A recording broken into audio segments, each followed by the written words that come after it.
היושב לו אי שם במרומים, הוא הרופא כל חולים, הוא הנותן רוב שמחה לילדים, הוא העושה משפטים.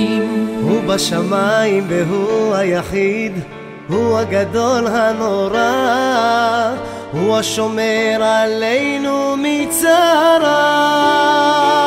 אלוה שמור נא עלינו כמו ילדים, שמור נא ואל תעזור, תן לנו אור ושמחת נעורים, תן לנו כוח עוד ועוד. שמור נא עלינו כמו ילדים,